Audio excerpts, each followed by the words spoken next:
I'm Cory Kreft. We have the Hidden Hive Honey Farm in Rocky Ford, Colorado. We are migratory commercial beekeepers, and today I'm going to show you how to make mead.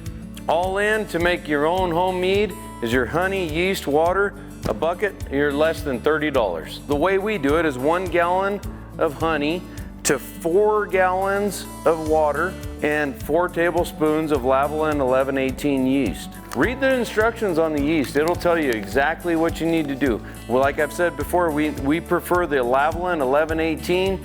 We've done a lot of different chemistries with it, and it is always the best. Honey is a strong product, and it will kill yeasts. So that Lalvin EC1118 is the #1 that we use. Once you have all your ingredients, put them all together into this carboy, and into a carboy. You can also use 5-gallon bucket from Lowe's, Home Depot, Walmart sells them.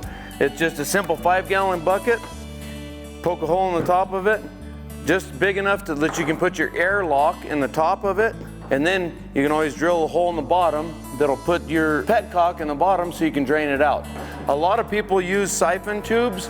Siphon tubes out of the top is probably the best because then you can regulate how much is coming out, and it doesn't have to do with any of the yeast at the bottom. All the yeast is going to fall to the bottom. Like I said before, we do ours in larger quantities, so this is actually our starter. We use the carboy as a starter, and we add it to a 55-gallon barrel after that. So once you have your mead going in in your carboy one way or the other, you definitely want an airlock on it. That keeps exterior bacteria from going in, coming out, and it can go right into your bucket. Drill the hole the proper size for your airlock. You want to keep it full of water at the right size, at the right height. You can get an airlock at any of your wine distribution stores or online, Amazon. They're $2 to $4 a piece. They're very inexpensive. Keeps the bacteria out, and you keep water in it, keep distilled water inside of it, so that that's what, once you see the alcohol start to produce, the yeast is making gases, which is the alcohol, and it comes and you see this roiling. And once you see that stop, you'll see it over a couple months, it will start, it's bubbling like crazy, like the percolation of a coffee maker, and then all of a sudden it'll just start slowing down.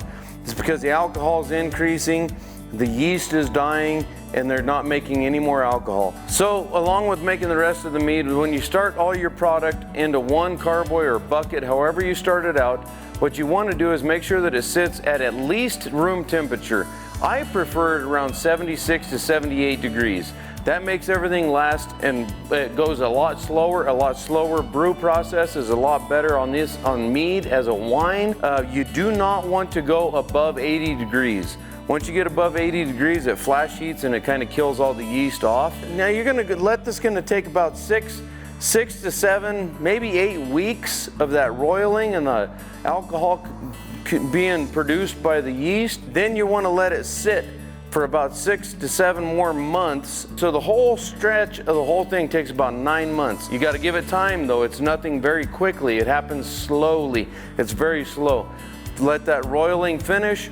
And then once the roiling finishes off, once it gets done boiling out of the airlock, let it sit. All that yeast will just fall right out of it. It's best to take that and pour it off or cant it off into even siphon it off into another carboy and let it settle out again. Let all that yeast settle out.